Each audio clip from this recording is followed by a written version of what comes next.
Hey everybody, welcome back to my YouTube channel, The Go Fast Garage. I know it's been a couple of months since the last time I posted. I had a series of life events that have really slowed me down as far as time in the garage and money to spend on parts and all that stuff. So if you remember on the last episode, we pulled this apart and I pulled the one piston out and I was going to check the ring gap on it, and I didn't have my feeler gauge.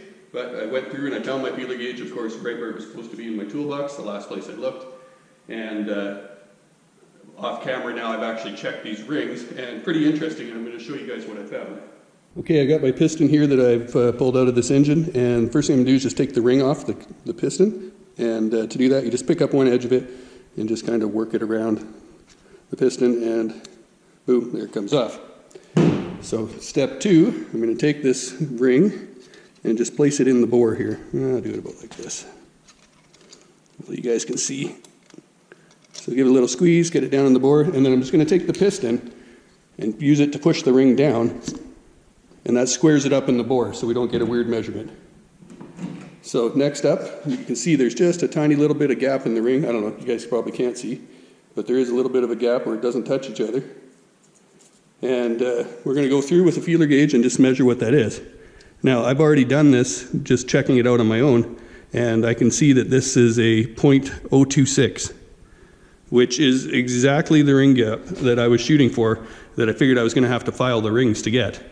So I checked this one, and I don't even know if it's worth going through and checking the rest, because obviously they should all be fairly close to each other. This is a higher mileage engine. It's done its own break-in. It's wore the rings in nicely so that they opened up a little bit. And I guess that's sometimes the advantage to using a higher mileage engine, is that you don't have to worry about it being so tight. And when we build a lot of boost, those piston rings are going to want to expand, and if they touch each other, it takes all the cushion out of it. So if we do that, it's just going to snap the top of the piston off. Lots of guys have done it. But I'm pretty satisfied with that ring gap. I got 0.26 on the top ring, and when I check the bottom ring, I've got 0.28, which in my mind is perfect for about the level of boost. I'm not going to be pushing 30 pounds of boost through this thing. I'd like to see 15, maybe 18 someday, but I think this is going to get it done. And I'm just going to save myself all the work of pulling the rest of these apart, and I'm going to go ahead and I'm going to put this piston back together and show you how it drops in. All right, what I've done now is I've taken some 5W50 oil, just some oil I had laying around, and I just coated the bearing surface with it before I go ahead and put this back in, just so it doesn't go together dry. I've also got myself a new tool that I bought a while back. This is a piston ring compressor. So I can just go ahead, feed the piston and the rings into here together, and it'll compress the rings as it gets pushed down together. So now I'm just going to feed this into the bore. Be a little careful here.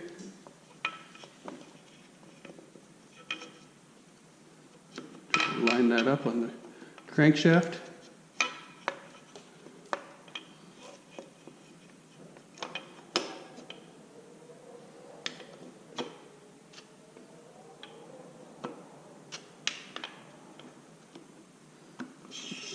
I'm going to have to spin the crankshaft over because I've got it in kind of a weird position. Hang on.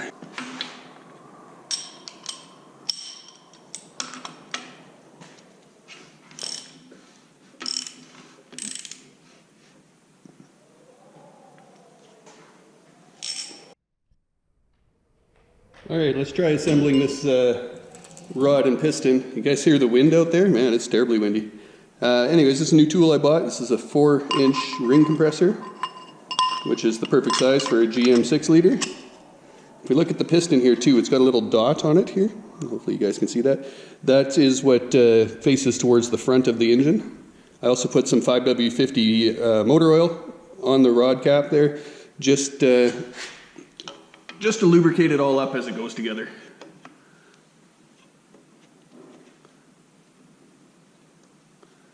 I'm going to start pushing this guy down. I've got to make sure that I got the connecting rod where it needs to be.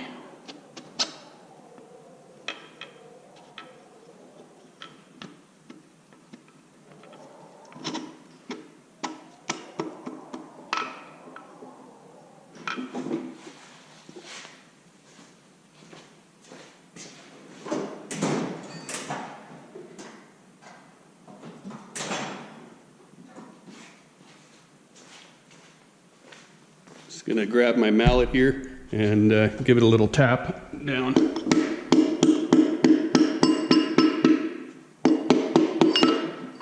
There it is.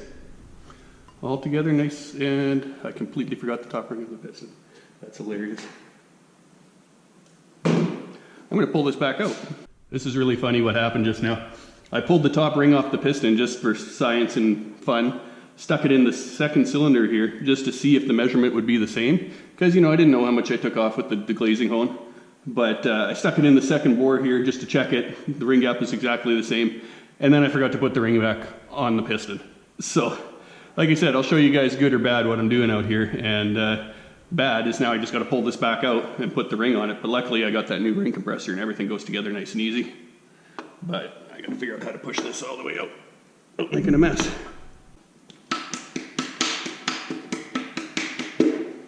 There we go. All right, let's pull that out and put all the piston rings on it just for fun, right?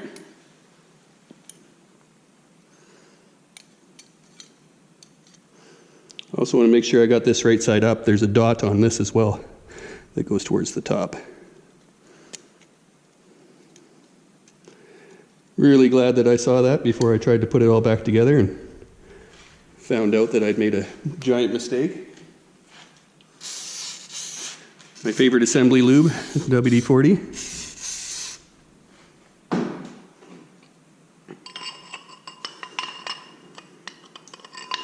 Now the other thing I've done is I faced the rings away from each other where the gaps are. I don't know if that's the right way to do it, but it seems right to me.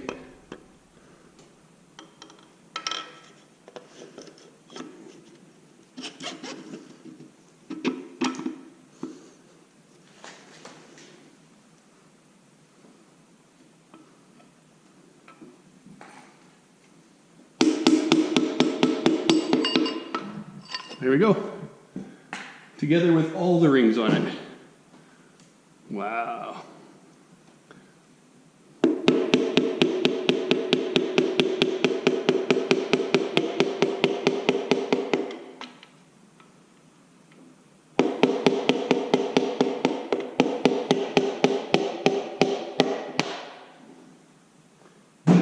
There we go, all the way down. So now I'm going to turn the engine over and reinstall that rod bearing cap.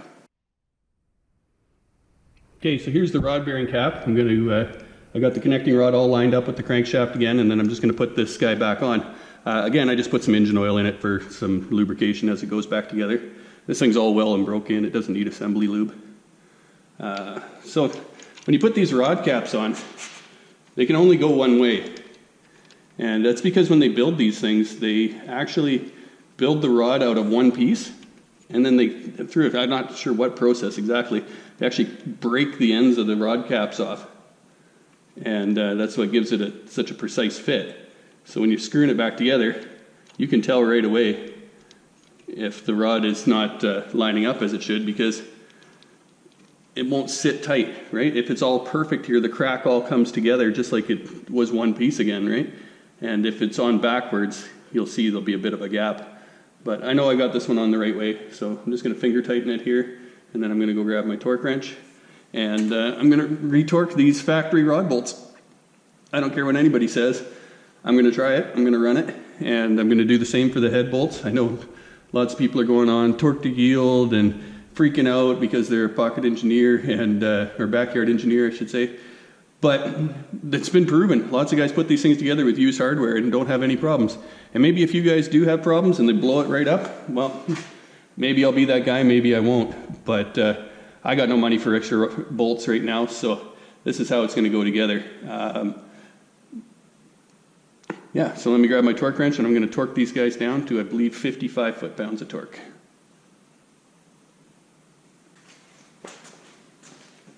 Okay, I've got my torque wrench. I just got it set to about 30 foot-pounds for now. I just figure I'll start there.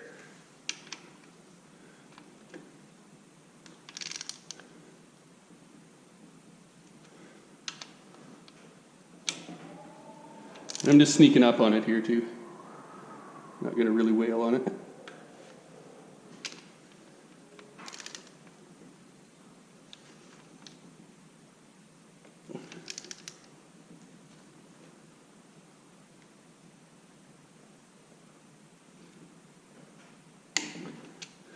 That's 30.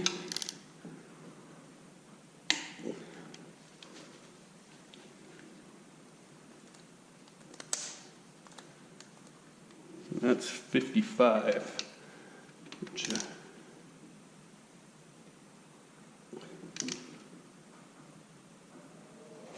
Which seems really tight.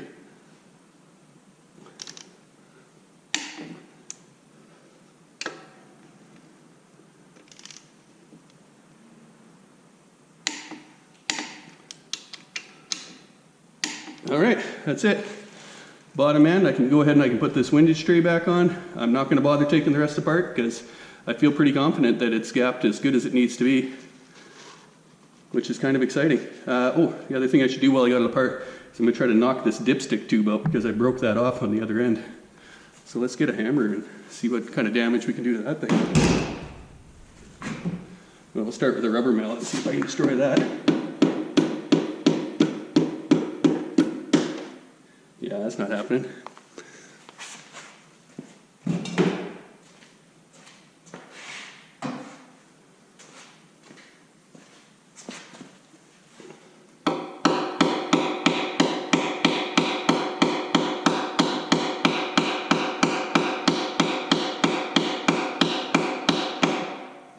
Holy cow, that sucker's really in there.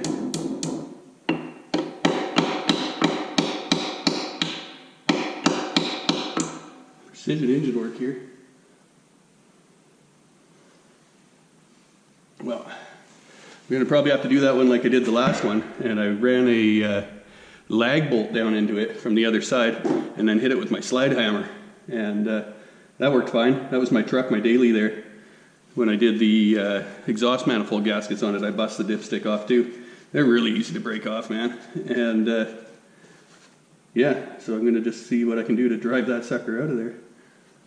But that one may wait for another day. I know I got to do it. Okay, so I've reassembled my piston and rod into the motor here, and I'm pleased with how all this is looking. I think it's going to be just fine.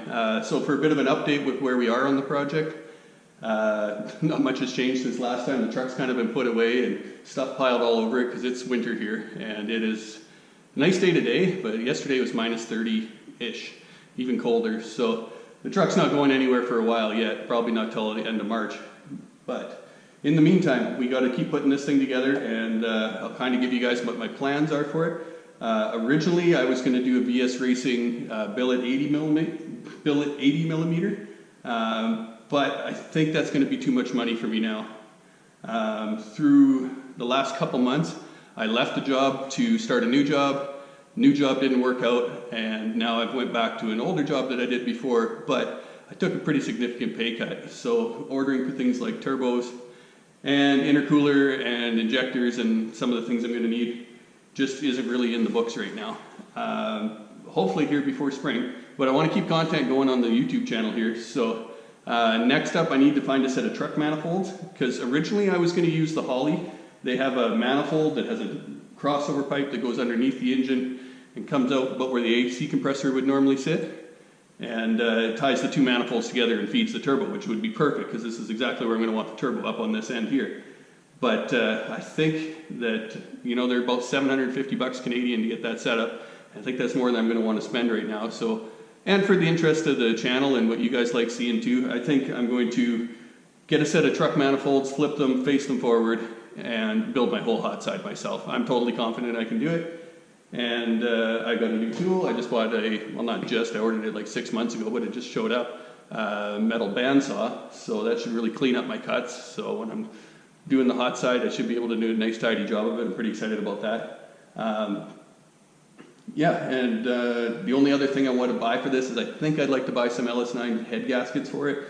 I've just heard that they work really well. This did have multi-layer head gaskets on it. I know a lot of guys reuse them. So a little up in the air about that. Now, as far as turbo choice, I think now I'm going to be going with a turbo that comes from a company here in Canada called Performance World, which is a division of Mopac.